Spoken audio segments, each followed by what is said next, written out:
السلام علیکم ورحمۃ اللہ وبرکاتہ۔ ناظرین، آج میں آپ کے سامنے اپنا درس لے کر حاضر ہوئی ہوں، جس کو عنوان دیا ہے حج اور عمرہ کے فضائل اور احکام اور مسائل کے بارے میں آپ کے سامنے گوش و گزار کروں گی۔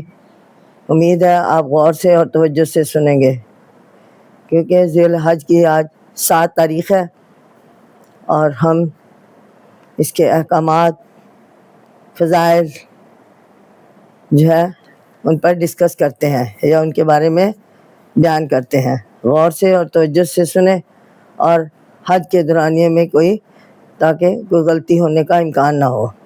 تو ناظرین، میں یہ آیات پڑھتی ہوں کہ قرآن پاک جو حضرت عائشہ صدیقہ رضی اللہ تعالیٰ عنہا سے ہے کہ ان عائشہ رضی اللہ تعالیٰ عنہا قالت استاذنت النبی صلی اللہ تعالیٰ علیہ وسلم فی الجہاد فقال جہاد کن الحج۔ یعنی یہاں پہ ہے، اس کی تشریح کچھ ایسے ہے کہ حضرت عائشہ رضی اللہ تعالیٰ عنہا فرماتی ہیں کہ میں نے رسول اکرم صلی اللہ علیہ وسلم سے جہاد میں شریک ہونے کی اجازت چاہی۔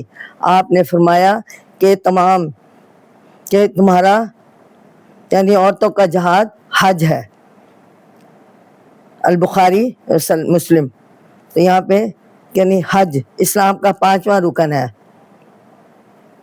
اور ہر اس عاقل بالغ مرد اور عورت پر فرض ہے جس کے پاس مکہ معظمہ تک آنے جانے کا، سواری کا خرچ ہو اور زاد راہ یعنی سفر کا توشہ موجود ہو، یعنی کھانے پینے کا سامان بھی موجود ہو، اور حج عمر بھر میں صرف ایک مرتبہ فرض ہے۔ ارشاد ہے کہ وَلِلَّهِ عَلَى النَّاسِ حِجُّ الْبَيْتِ مَنِ اسْتَطَاعَ إِلَيْهِ سَبِيلًا وَمَنْ كَفَرَ فَإِنَّ اللَّهَ غَنِيٌّ عَنِ الْعَالَمِينَ۔ تو ناظرین، ترجمہ اس کا یعنی لوگوں کے ذمہ بیت اللہ شریف کا حج کرنا ہے، جس کو بیت اللہ شریف تک پہنچنے کی طاقت ہو، اور جو شخص انکار کرے وہ بلا شبہ اللہ پاک سارے جہانوں سے بے نیاز ہے۔ تو ناظرین، یہاں پہ حضرت جو حج نہ کرنے پر وعید، یعنی جو حج نہیں کرتے ان کے بارے میں کیا فرمایا گیا ہے۔ حضرت ابو امامہ رضی اللہ تعالیٰ عنہ سے روایت ہے کہ حضور اقدس صلی اللہ علیہ وسلم نے ارشاد فرمایا کہ جس شخص کو کوئی بہت مجبوری، مثلاً تنگ دستی یا سفر سے روکنے والا مرض یا صاحب حکومت ظالم حج کو جانے سے نہ روکے اور وہ پھر بھی حج نہ کرے، تو اسے چاہیے کہ چاہے تو یہودی ہو کر مر جائے اور چاہے تو نصرانی ہو کر مر جائے۔ یعنی اس کے بارے میں فرمایا ہے کیسی بڑی وعید ہے۔ حج کا انتظام ہوتے ہوئے حج نہ کرنے پر یہودی یا عیسائی ہونے کی حالت میں مر جانے کی وعید سنائی ہے۔ بہت سے مردوں اور عورتوں پر حج فرض ہوتا ہے، لیکن دنیا کے دھندوں اور اولاد کی شادی کے جھنبیلوں کو بہانہ بناتے رہتے ہیں اور حج کا ارادہ نہیں کرتے۔ تو ناظرین، اللہ تعالیٰ کا فرمان ہے کہ یہ حج کا اسلام کا 5واں رکن ہے، اس کی ادائیگی ہر مسلمان مرد اور عورت پر فرض ہے۔ تو یہاں پہ حج اور عمرہ کی فضیلت بیان کی گئی ہے، جو اس طرح ہے کہ حج کی بہت بڑی فضیلت ہے۔ ایک حدیث میں ارشاد ہے کہ جس نے حج کیا اور اس میں گندی باتیں نہ کی اور گناہوں کا ارتکاب نہ کیا، تو وہ اپنے گناہوں سے پاک ہو کر ایسا لوٹتا ہے جیسا اس دن تھا جبکہ اپنی ماں کے پیٹ سے پیدا ہوا تھا۔ اور صحیح بخاری مسلم ایک حدیث میں فرمایا کہ ان الحج یہدم ما کان قبلہ، یعنی حج ان سب گناہوں کو ختم کر دیتا ہے جو حج سے پہلے ہوئے تھے۔ حج کی طرح عمرہ بھی ایک مستقل عبادت ہے، وہ بھی مکہ میں ہوتا ہے۔ اس میں کعبہ شریف کا طواف اور صفا مروہ کے درمیان صحیح کی جاتی ہے۔ عمرہ سنت مؤکدہ ہے اور عمرہ کرنے والوں کا بھی بڑا مرتبہ ہے۔ جب حج کو جاتے ہیں تو بہت سے عمرے کرنے کا موقع مل جاتا ہے۔ حج اور عمرہ کرنے والوں کی فضیلت حضور اکرم صلی اللہ علیہ وسلم نے فرمائی ہے، الحاج الحجاج والعمار وفد اللہ انا دعوہ اجابہم ان استغفروا غفر لہم، یعنی حج اور عمرہ کرنے والے اللہ کی بارگاہ میں حاضر ہونے والے لوگ ہیں، ان کا مرتبہ اتنا بڑا ہے، یعنی کہ اگر اللہ سے دعا کرے تو قبول فرمائے اور اگر اس سے مغفرت طلب کرے تو وہ ان کو بخش دے۔ تو ناظرین، ایک جگہ پہ حضرت ابو ہریرہ رضی اللہ تعالیٰ عنہ سے روایت ہے کہ رسول اکرم صلی اللہ علیہ وسلم نے دعا کی، اللہم مغفر للحجاج ولمن استغفر لہ الحاج، یعنی اے اللہ حج کرنے والے کی مغفرت فرما اور جس کے لیے وہ مغفرت کی دعا کر دے اس کی بھی مغفرت عطا فرما۔ اب یہاں پر ہے کہ حج ممبرو، اب اس کے بارے میں بتایا گیا کہ حج ممبرو کیا ہے۔ حضرت عبداللہ بن مسعود رضی اللہ تعالیٰ عنہ سے روایت ہے کہ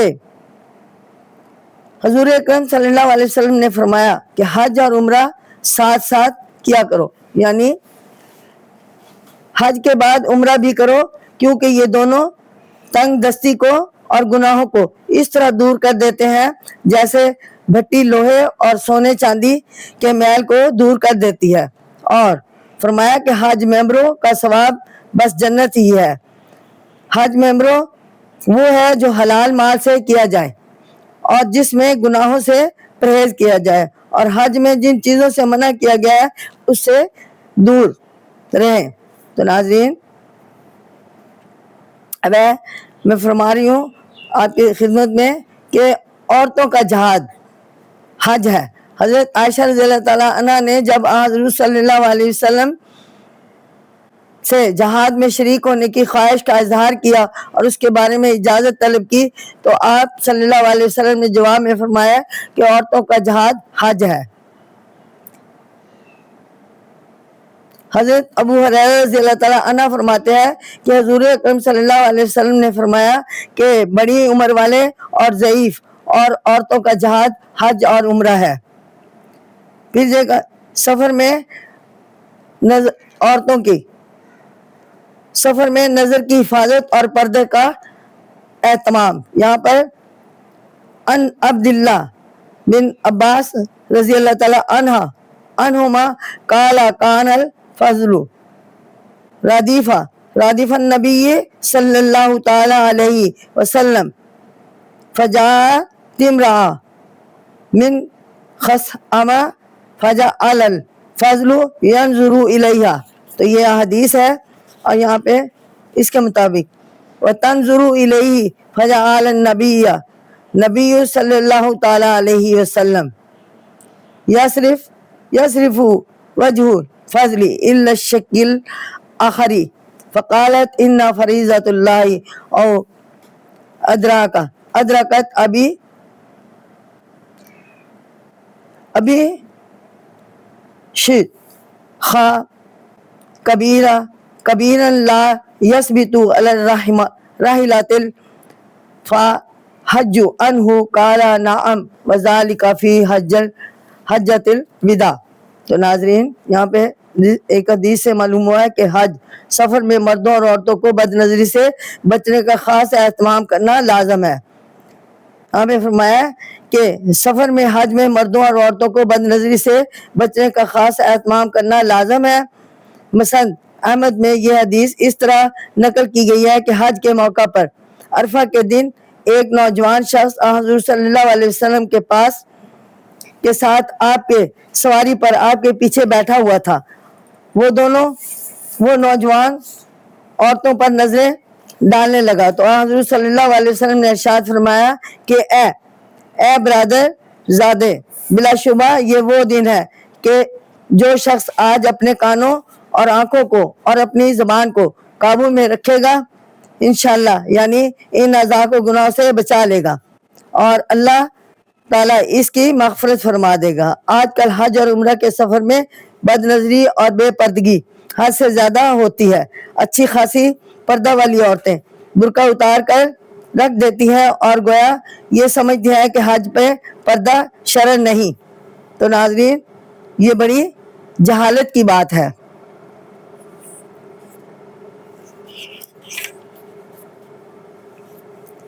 اور ایک جگہ پہ ہے کہ جس سے بھی کبھی، اب یہاں پہ فرمایا کہ محرم کسے کہتے ہیں؟ محرم اسے کہتے ہیں جس سے عمر بھر کبھی بھی کسی حال میں نکاح درست نہ ہو، جیسے باپ، بھائی، بیٹا، چچا، ماموں وغیرہ، اور جس سے کبھی بھی نکاح درست ہو، جیسے جیٹھ، دیور یا مامی، پھپھی کا لڑکا یا خالہ کا بیٹا اور بہنوئی، یہ لوگ محرم نہیں ہیں۔ ان کے ساتھ سفر حج کوئی دوسرا سفر جائز نہیں ہے۔ جب ان لوگوں کے ساتھ سفر جائز نہیں تو جو لوگ بالکل رشتہ دار نہیں، ان کے ہمراہ سفر کیسے جائز ہو سکتا ہے؟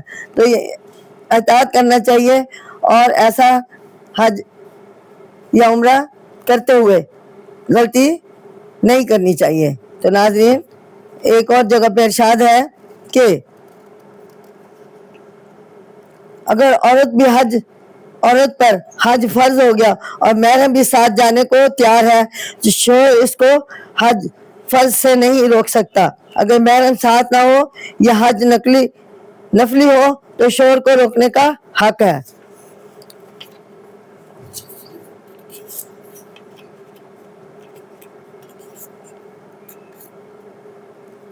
ناظرین، حیض اور نفاس والی عورت احترام کے وقت کیا کرے، اور حضرت جابر بن عبداللہ رضی اللہ تعالیٰ عنہ سے روایت ہے کہ ہجرت کے بعد رسول اکرم صلی اللہ علیہ وسلم مدینہ منورہ میں 9 سال قیام فرما رہے اور اس عرصہ میں کسی سال بھی حج نہیں کیا۔ عمرہ کا احرام باندھ کر جب مکہ مکرمہ پہنچے تو کعبہ شریف کا طواف کرے، پھر 2 رکعت واجب طواف پڑھے اور صفا اور مروہ صحیح کرے۔ اس کے بعد بقدر ایک پورا بال کٹا کر ادھر سے نکل جائے، کم از کم چوتھائی سر کے بال کٹ جائیں۔ بس عمرہ کی حقیقت اسی قدر ہے۔ اس کے علاوہ عمرہ کے بیان میں جو باتیں کتابوں میں لکھی ہوئی ہیں سنت یا مستحب ہے، ان کا بھی خیال رکھنا ضروری ہے۔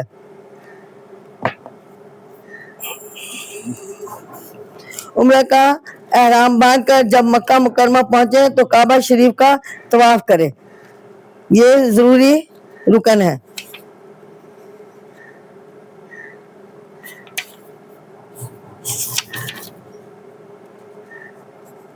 حج میں 3 طواف ہیں۔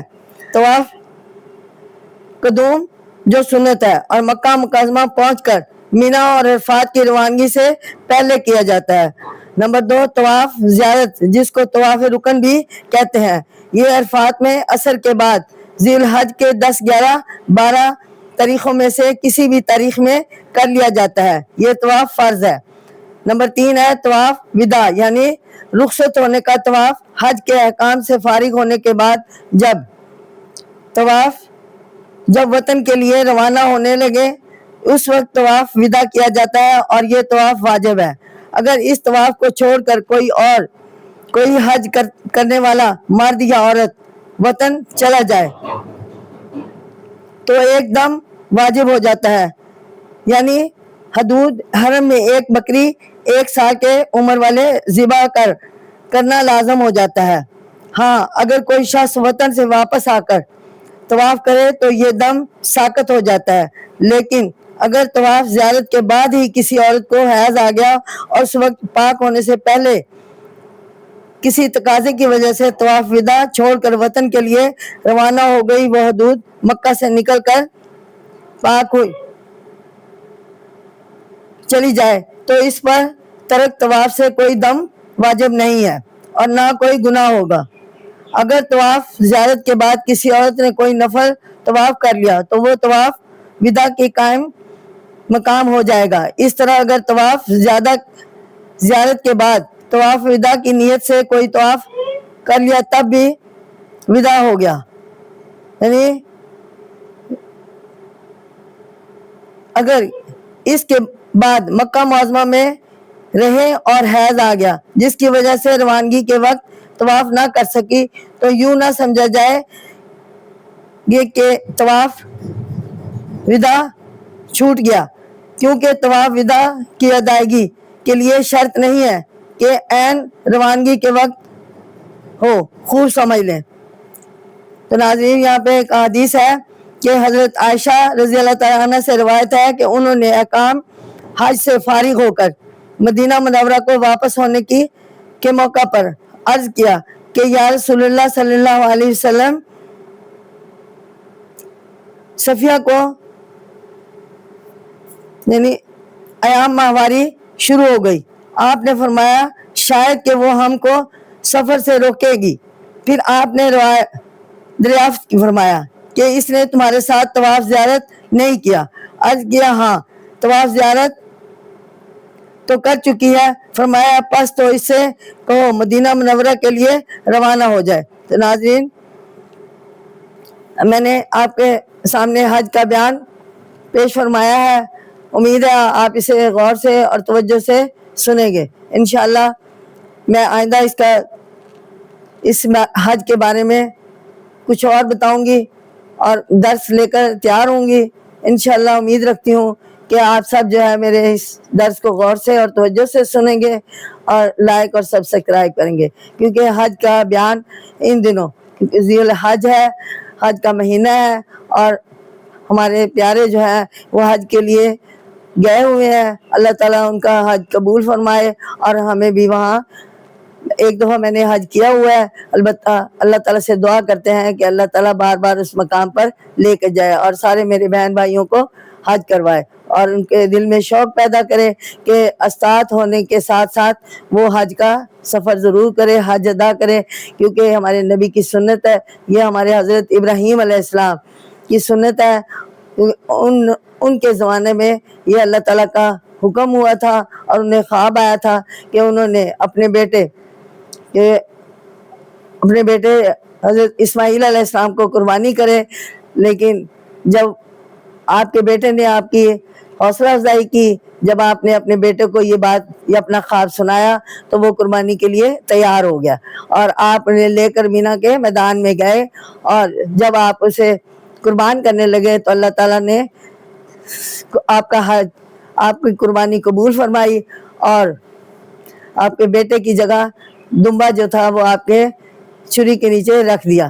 اب یہاں پہ تھوڑا سا میں یہ آپ کو بیان فرماتی ہوں جمرات یعنی کے بارے میں، کہ جب آپ حضرت ابراہیم علیہ السلام حضرت اسماعیل علیہ السلام کو مینا کی طرف قربانی کے لیے لے کے جا رہے تھے تو شیطان راستے میں آپ کے بیٹے کو بہکانے لگا، تو آپ نے وہاں سے 7 کنکریاں اٹھائی اور اس شیطان کو ماری۔ شیطان جو تھا وہ زمین میں دھنس گیا۔ ابھی تھوڑی دور گئے تھے کہ پھر زمین نے شیطان کو چھوڑ دیا، تو پھر شیطان جو تھا وہ حضرت اسماعیل علیہ السلام کو بہکانے لگے، تو آپ نے پھر پیچھے ہو کر دیکھا اور آپ شیطان پر 7 کنکریاں ماری، اس طرح وہ پھر زمین میں دھنس گیا۔ اور تیسری دفعہ ابھی تھوڑی دور گئے تھے کہ زمین نے اسے شیطان کو چھوڑ دیا، اور وہ راستے میں تو آپ نے پھر 7 کنکریاں اٹھائی مینا کے میدان عرفات سے اور مزدلفہ سے، اور وہ آپ پر شیطان پر کنکریاں ماری جس سے شیطان زمین میں دھنس گیا۔ اس طرح آپ نے پھر مزدلفہ کے مقام پر اپنے بیٹے کی قربانی کرنے لگے تو اللہ تعالیٰ نے بکرا دمبا قربانی کے چھری کے نیچے رکھ دیا اور دمبا قربان ہو گیا، تو اللہ تعالیٰ نے آپ کا حج اور قربانی قبول فرمائی۔ تو ناظرین اب یہ حضرت ابراہیم علیہ السلام کی سنت ہے اور ہمیں چاہیے کہ ہم حج کریں اور حج کے دورانیے میں قربانی کریں، اور ہر سال ہر مسلمان پر فرض ہے کہ وہ ذی الحج کے 10 تاریخ کو قربانی کرے۔ تو ناظرین چاہیے کہ ہم حج کے دورانیے میں تمام ارکان پر عمل کریں اور باقاعدگی سے ان پر عمل پیرا ہوں، اور آپ لوگوں کو بھی یہ حج کے ارکان پورے کرنے کی ہمت اور توفیق دے، اور حج کرنے کا حکم فرمایا گیا ہے۔ یہ ہے ہمارے نبی حضرت ابراہیم علیہ السلام کی سنت ہے۔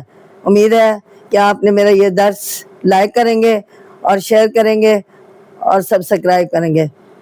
میں آپ سے جو ہے توقع رکھتی ہوں انشاءاللہ آپ سب کو، اللہ تعالیٰ سے دعا کرتے ہوں کہ اللہ تعالیٰ مجھے بھی اور آپ کو بھی یہ تمام ارکان پورے کرنے کی توفیق عطا فرمائے۔ آمین ثم آمین۔ انشاءاللہ میں پھر آپ کی خدمت میں درس لے کر حاضر ہوں گی۔ شکریہ، اس وقت تک کے لیے اجازت دیں۔ السلام علیکم ورحمۃ اللہ وبرکاتہ۔